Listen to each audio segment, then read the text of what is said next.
Hello लोगोफोर खुलुमबाय बयखौबो जोंनि एस बिजावजालि चेनेलाव बयखौबो बरायनायखौ जासिहरनाय थाबाय। आसा खालामो नोंथांमोना जोंनि भिडिअखौ नायनानै मोजां मोनगोन होननानै।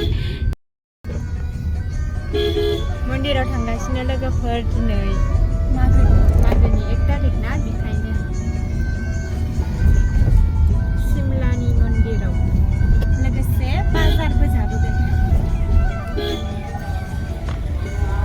नै दायोबो जादोंथ'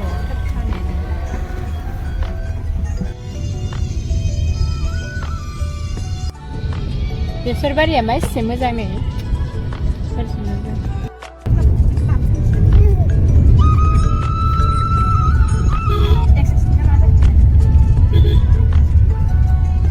माबा एक्सारसाइसआनो बेसेबां माबा थांनो नांगोरानो मानसिफोरनि बायदि 700 लाइट दाबो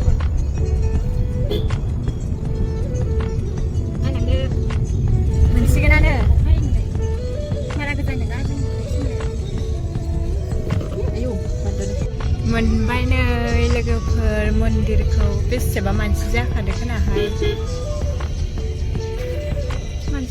बेसेबा मानसि नानि फुथला बायनो फैसाया फुथला फानदों। बेयावनो लोगोफोर नै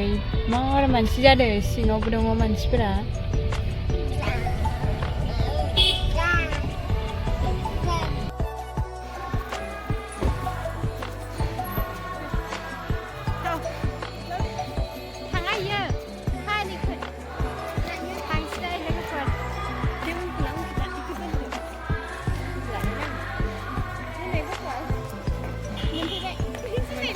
दिनै मालाय फैसाय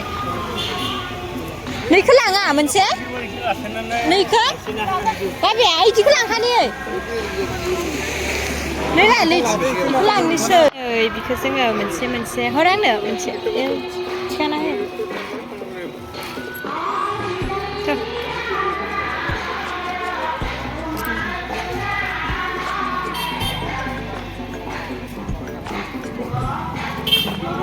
आयु गेलेग्राफोर फानलायदों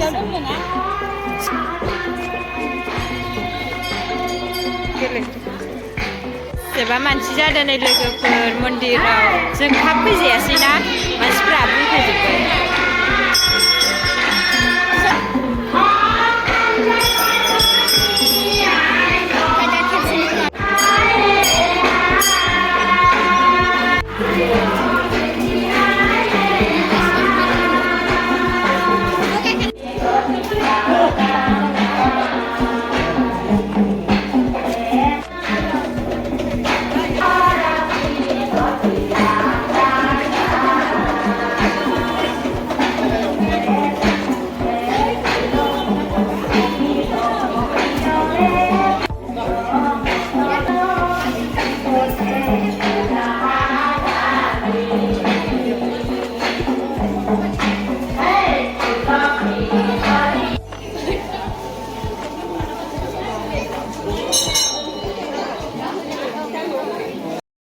थांनोसै थांनोसै लोगोफोर दा जोङो खुलुमखांबाय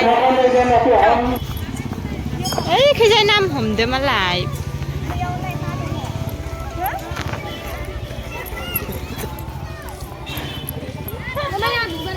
मा दं इयावलाय हो इयाव लागोन र' बाजारावनो फैखानानै है 10 थाखा दङ अप्पा ओइनो नानिनि फुथलाया मालाय नै लामा मोनफैबाय थांनोसै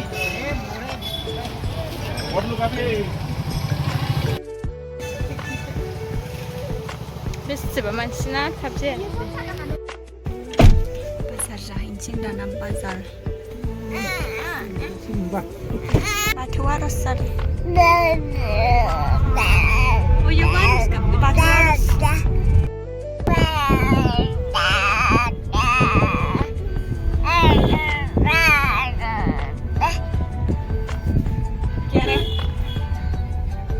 दखानाव लाखि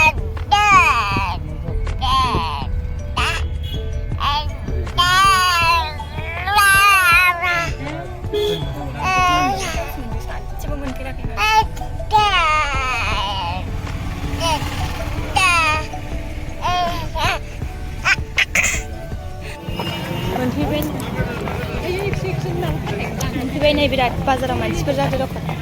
रखरा मलेसनो नि पापे बाबु गस्ला लांना थांनाय बार्डेनि ना बार्डेनि गस्ला बायखायाखैमोन इखैसो थांगोन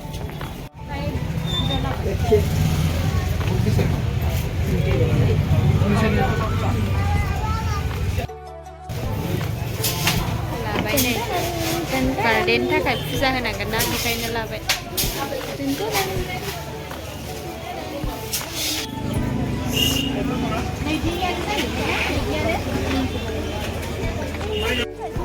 बाजारखै थांनोसै नै दा जोङो लोगोफोर मैगं बायनो थांनोसै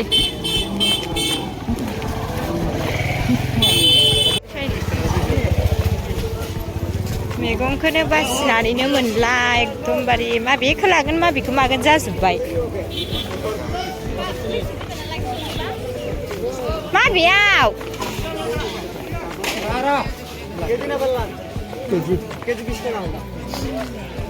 राखेब राखेब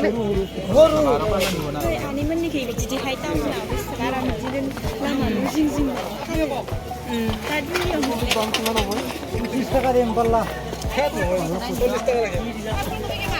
लारि लारि बेसेबा मैगंफ्रानो आलु लाबाय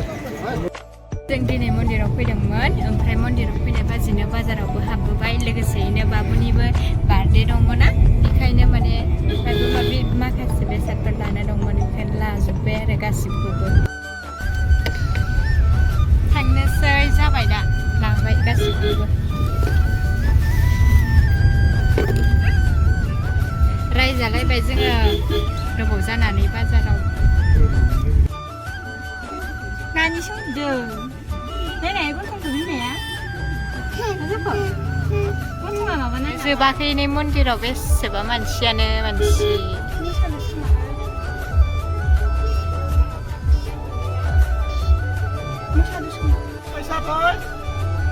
गोदैखौ लांफानो हागौमोन मोनसे इनिखौ जानो ओरै